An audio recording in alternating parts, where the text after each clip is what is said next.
안녕하세요. 이순사 보상TV 이주희 손해사정사입니다. 보험금을 받을 수 있는 질병이라고 생각하지 않았는데 알고 보니 받을 수 있는 경우가 있다면 어떨까요? 많은 사람들이 대장 내시경 검사 후 관상선종 진단을 받고도 보험금을 받을 수 있는지 모르는 경우가 많습니다. 관상선종과 보험금 청구에 대한 중요한 정보를 알려드리도록 하겠습니다. 관상선종은 대장 내시경 검사에서 자주 발견되는 양성 종양 중 하나입니다.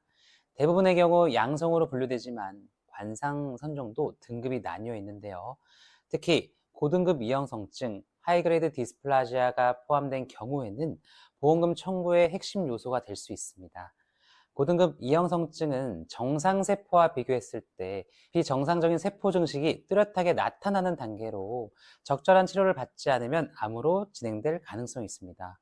보험 청구 과정에서 가장 중요한 것은 조직검사 결과와 의사의 진단서입니다.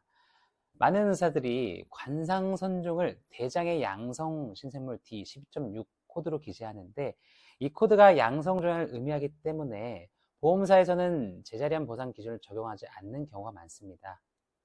하지만 고등급 이형성증이 포함된 경우에는 상황이 달라질 수 있는데요. 이는 제자리암, 상피내암과 유사한 상태로 인정될 수 있으며 실제로 다수의 보험금 지급 사례가 존재합니다. 따라서 보험금을 청구하기 위해서는 고등급 이형성증이 포함된 관상선종을 제자리암으로 주장할 수 있는 객관적 근거를 제시하는 것이 중요한데요. 보험사가 진단비 지급을 거부하는 이유는 몇 가지가 있습니다. 첫째, 의사가 D12.6 코드를 사용했기 때문입니다. 둘째, 대장 내시경으로 종양을 제거한 경우 추가 치료가 필요하지 않다는 점을 이유로 보험사에서 지급을 거부하는 경우가 많은데요. 셋째, 조직검사 결과에서 고등급 이형성증이 포함되었지만 이를 제자리암으로 인정하지 않으려는 보험사의 정책 때문입니다.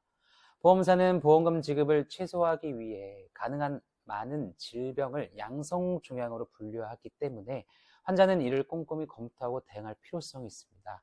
하지만 이런 이유로 보험금을 포기할 필요는 없습니다. 손해사정사의 도움을 받는다면 보다 효과적으로 대응할 수 있기 때문이죠. 실제로 전문가의 개입으로 보험금을 받은 사례가 많으며 환자의 권리를 보호하기 위해서는 적극적인 대응이 필요합니다. 대장 내시경 후 대장의 양성 신생물, 관상선종 진단을 받았다면 무조건 보험금이 거절된다고 생각하지 마시고 조직검사 결과를 확인하는 것이 필요합니다. 보험사는 소비자가 충분한 정보를 모르면 보험금을 쉽게 포기하기를 바랍니다. 하지만 정당한 보험금을 받을 수 있는 권리를 놓치지 않는 것이 중요한데요. 보험금 청구 과정이 어렵거나 보험사에서 거절당했다면 관련 전문가와의 상담을 통해 적절한 대응 방법을 찾고 필요한 서류를 준비하여 철저하게 보험금을 청구하는 것이 바람직합니다. 정당한 보험금 청구는 소비자의 권리이며 이를 지키기 위해서는 적극적인 자세가 필요합니다. 보험금 청구 과정에서 어려움을 겪고 계신다면 주저하지 마시고 전문가와 상의하시기 바랍니다. 이러한 정보가 도움이 되길 바라며 여러분의 건강과 거리를 지킬 수 있도록 계속해서 정확한 정보를 제공드리겠습니다.